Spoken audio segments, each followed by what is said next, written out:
আসসালামু আলাইকুম। আমার চ্যানেলে আপনাদের সকলকে স্বাগত।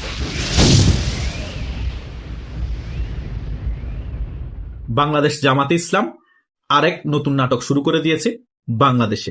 তাদের প্রক্সি সংগঠন ইনকলাব মঞ্চকে দিয়ে হাদি ও হত্যার বিচারের দাবিতে শাহবাগ চত্বরে আন্দোলন করছে অনেকদিন যাবৎ।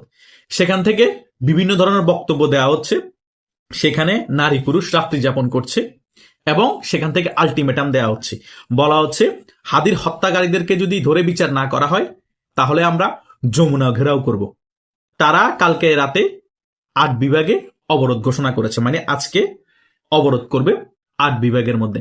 আমার কথা হচ্ছে হাদির হত্যাকারী নাকি ভারতে পালিয়ে গিয়েছে, হাদির হত্যাকারীকে পুলিশ বাংলাদেশে খুঁজে পাচ্ছে না।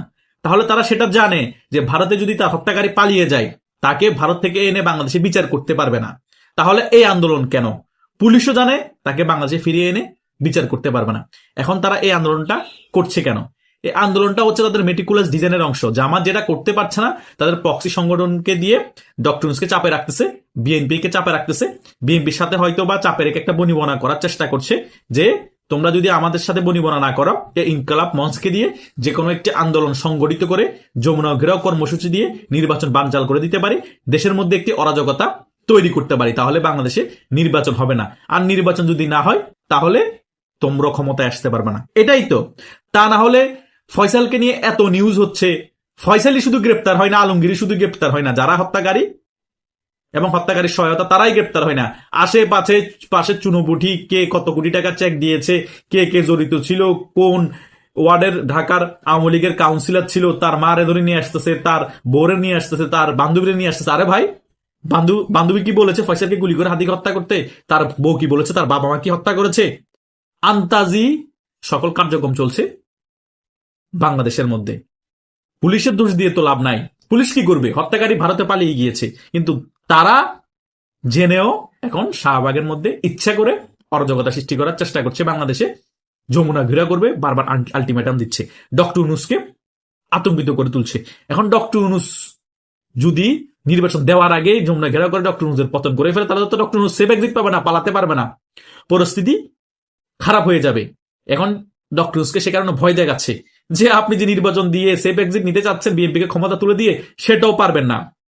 তার মানে ফান্দে পড়ে গিয়েছে এই সরকার, কারণ এই সরকার 100% যে হত্যাকারী তাকে ধরতে পারবে না, তাকে সাজাও দিতে পারবে না, কারণ সে ভারতে পালিয়ে গিয়েছে। বাংলাদেশের মিডিয়া বলেছে, বাংলাদেশের সকল মানুষই জানে।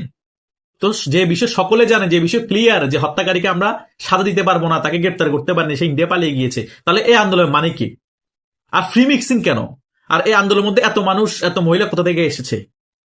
এগুলা কি সাধারণ জনগণ মনে করেন? কোন সাধারণ জনগণ না, সকলেই জামাত ইসলামের আত্মীয় স্বজন এবং জামাত ইসলামের সংশ্লিষ্ট লোক। তাদের মামতো বোন, খালতো বোন, ফুফাতো বোন, তার ঘরের স্ত্রী, তার বোন, তার চাচাতো ভাই, এগুলাই এখানে এসে জড়ো হচ্ছে। তাদেরকে সাধারণ জনগণ হিসেবে চালিয়ে দেওয়া হচ্ছে, কারণ তারা এতদিন সকলেই ছাত্রলীগের লুঙ্গির তলে ছিল। আপনি জামাত ইসলামের, জামাত শিবিরের আত্মীয় স্বজন কারা এবং জামাত শিবিরের সক্রিয় কর্মী কারা, আপনি ডাইরেক্ট আঙ্গুল দিয়ে বুঝতে পারবেন না। যারা পদ পদবিতে আছে, সংবাদ মাধ্যমে লাইমলাইটে আসে, তাদের অনেককেই তো চিনা যায় না তারা যে জামাত শিবির করে। তারা সাধারণ পাবলিক হিসেবে আসে, তাদেরকে বলা হয় ছাত্র জনতা। মিডিয়ার মাধ্যমে এটা চালিয়ে দেওয়া হয়। জাস্ট আপনি দেখেন, জামাত ইসলামী বা জামাত শিবিরের যতজন বিভিন্ন ভার্সিটিতে ভিপি হয়েছে ছাত্র শিবিরের, তাদেরকে হয়তো এখন চিনেন, তারা শিবির করে, কিন্তু যারা তাদের আন্ডারে কলেজে রাজনীতি করে তাদের কয়জনকে আপনি চিনেন না। কিন্তু ছাত্রলীগ বলেন, ছাত্র দল বলেন, তাদের সকলকে আপনি কিন্তু দেখলে চিনতে পারবেন যে সে ছাত্র দল, কিন্তু শিবিরের এদেরকে চিনতে পারবেন না। এরা গুপ্ত রাজনীতি করে। দেখেন তাদের কতগুলো প্রক্সি সংগঠন তারা করেছে 5 আগস্টের পরবর্তী সময়। ইনকলাব মঞ্চ, মঞ্চ 24, এই এনসিপি নামের রাজনৈতিক দল, তাদের আরেকটা প্রক্সি রাজনৈতিক দল এবি পার্টি, এইরকম মঞ্চ 24, ইনকলাব মঞ্চের মতো আরো অনেক সংগঠন আছে। মানে অপশন এ দিয়ে কাজ না হলে তারা বিতে ডাইভার্ট করে, বিতে কাজ না হলে সিতে ডাইভার্ট করে। মানে প্রক্সি সংগঠনকে দিয়েই তাদের উত্তেজনা তৈরি করে রাখতেছে। তাদের কথা হচ্ছে তারা যে সত্যিকারের শিবিরের কর্মী যাতে বুঝতে না পারে, সাধারণ জনগণকে তারা বোঝানোর চেষ্টা করছে যে আমরা ছাত্র জনতা। তো ছাত্র জনতা হিসেবে সাধারণ জনগণকে যদি এটা ন্যারেটিভ তৈরি করতে পারে, বোঝাতে সক্ষম হয়, 5 আগস্টের মতো সকল বিষয়ে ব্রেনওয়াশ করতে পারবে। কারণ ছাত্র জনতা বললে সাধারণ জনগণ বলবে আমরা তো ছাত্র জনতা। তারা যখন এরকম স্পিড তাদের মধ্যে, তাদের বক্তব্য যে এরকম স্পিড, তারা যখন নেতৃত্ব দিচ্ছে, তারা শাহবাগে আছে, আমরাও শাহবাগে চলে আসি, আমরা তাদের সাথে একত্রিত হয়ে যাই। এভাবে করে করে তারা শিবিরের কর্মী কালেক্ট করছে। যখন তারা এভাবে করে রাজনীতিতে ইনফ্লুয়েন্স হয়ে যায় শিবিরের, তখন গিয়ে বুঝায় যে ছাত্র শিবির দেখো কত সংগঠিত, ছাত্র শিবিরের ছেলেরা কত ট্যালেন্টেড, তারা কত বিপ্লবী হয়, তুমিও ছাত্র শিবির করো। ছাত্র শিবিরের ছেলেরা অটোমেটিক চাকরি পেয়ে যায়, তারা যদি মারাও যায়, তারা যদি জেলেও যায়, তাদের ফ্যামিলিকে আমরা দেখি, এবং জেলে গেলে জামিনের ব্যবস্থা আমরা করি। আমরা ছাত্র দল এবং ছাত্রলীগের মতো না। এভাবে করে তারা এখন ছাত্র শিবিরের কর্মী বাড়াচ্ছে এবং বিএনপিকে চাপে রাখতেছে এই শাহবাগ চত্বরের আন্দোলনকে দিয়ে, এবং ডক্টর ইউনূসকে চাপে রাখতেছে। এই সকল কিছু তারা স্টেপ টু স্টেপ মেটিকুলাস ডিজাইনের মাধ্যমে করছে। বাংলাদেশের জনগণ তাদের এই সকল সূক্ষ্ম বিষয়গুলা বুঝতেছে না। আমরা কেন বুঝতেছি? আমরা বুঝার কারণ হচ্ছে আমরা তো তরুণ সমাজ, আমরা ওদের নার্ভ বুঝতে পারি, আর আমরা বিভিন্ন বিষয় স্টাডি করি, আমরা অ্যানালাইজ করি, তাই তাদের অনেক বিষয় আমরা বুঝতে পারি 100% না বুঝলো। তারা যদি ডালে ডালে খেলে, আমরাও পাতায় পাতায় খেলি তো ভাই, আমরাও তো অ্যানালাইজ করি। তারা যেরকম তরুণ সমাজ, আমরাও তো তরুণ সমাজ, তাই নয় কি? খেলা যখন টক্করে হয় তখন খেলাটা মজা হয়। তারা যেরকম এখন ফিল্ডে থেকে অনেক কিছু জনগণকে ব্রেনওয়াশ করতেছে, আমরা তাদের ব্যাপারগুলো বুঝে জনগণকে ক্লিয়ার করতেছি। জনগণই ডিসিশন নিবে যে আসলে তারা যেগুলো করতেছে ভালো করতেছে কিনা। কারণ এই শীতের মধ্যে যেখানে মানুষ ঘরে খবর হয়ে যায়, এত রাতে তারা হিজাব টিজাব পরে কম্বল টম্বল নিয়ে শাহবাগ চত্বর রাস্তার মধ্যে শুয়ে থাকার মানেটা কি? আপনারাই বলেন। তারা না বলে শাহবাগের মধ্যে শাহবাগীরা ফ্রি মিক্সিং করে? তো তারা কি করেছে? তারা কি করছে? এই হাদি হত্যার বিচারের নামে ভাই, ডক্টর ইউনূস তোমাদের মানুষ, ডক্টর ইউনূসও চাই হাদি হত্যার বিচার করতে। ফয়সাল ছাত্রলীগের ছেলে হইলে আর আওয়ামী লীগ জড়িত থাকলে ডক্টর ইউনূস সবার আগে বিচার করবে খুব তাড়াতাড়ি। কারণ ডক্টর ইউনূস একেবারে আওয়ামী বিরোধী। ডক্টর ইউনূস যদি চাই সকল কিছু 10 দিনেই সম্ভব, কিন্তু ডক্টর ইউনূস চাওয়ার পরও হচ্ছে না। কেন হচ্ছে না?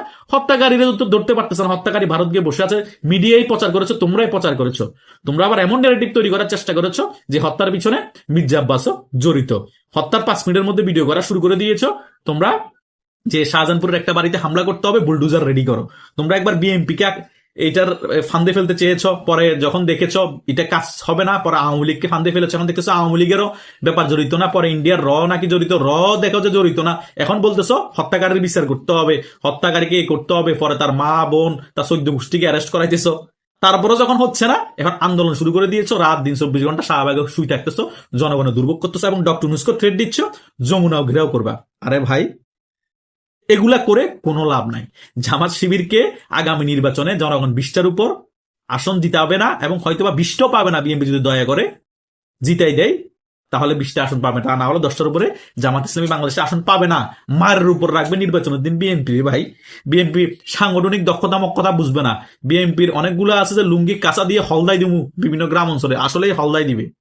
কারণ জামাত ইসলামীকে সাধারণ তৃণমূলের যে সকল মানুষের তারা পছন্দ করে না। হয়তোবা ঢাকার মধ্যে তারা সংগঠিত হতে পারে, বিভিন্ন জায়গাতে তাদের কর্মী যারা আছে টাকা দিয়ে তাদেরকে এনে সংগঠিত হয়ে 10-15 লাখ মানুষ দেখাতে পারে। 10-15 লাখ মানুষ সারা বাংলাদেশ থেকে এনে দেখানো মানে এই না যে তাদের জনপ্রিয়তা অনেক বেশি রে ভাই। বাংলাদেশে আদমশুমারি ছাড়াও 20 কোটির উপরে জনগণ আছে, আর আদমশুমারি অনুযায়ী 18 কোটি।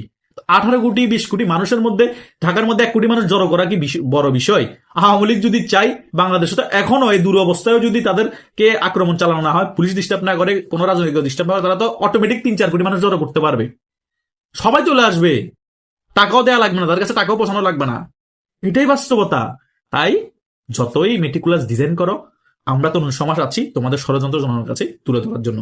ডক্টর ইউনূসকে আতঙ্কিত করো, এখন লাভ নাই। ডক্টর ইউনূস অপরাগ, ডক্টর ইউনূস চেষ্টা করছে কিন্তু পারছে না। আর বিএনপিকেও ভয় দেখাই লাভ নাই, কারণ বিএনপি এখন ভাইলে আছে। নির্বাচনটা হয়ে যায়, কিন্তু ক্ষমতায় আসে আওয়ামী লীগের তো অবস্থা খারাপ করবে, তোমাদেরও অবস্থা যে খুব ভালো রাখবে তা না।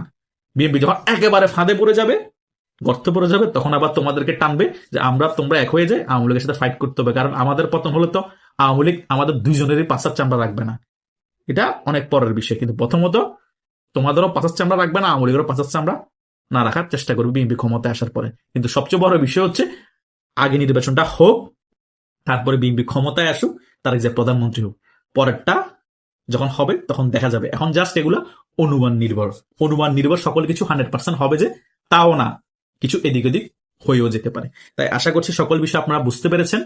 আপনাদেরও যদি কোনো মতামত থাকে কমেন্ট করে জানাতে পারেন। ধন্যবাদ সকলকে।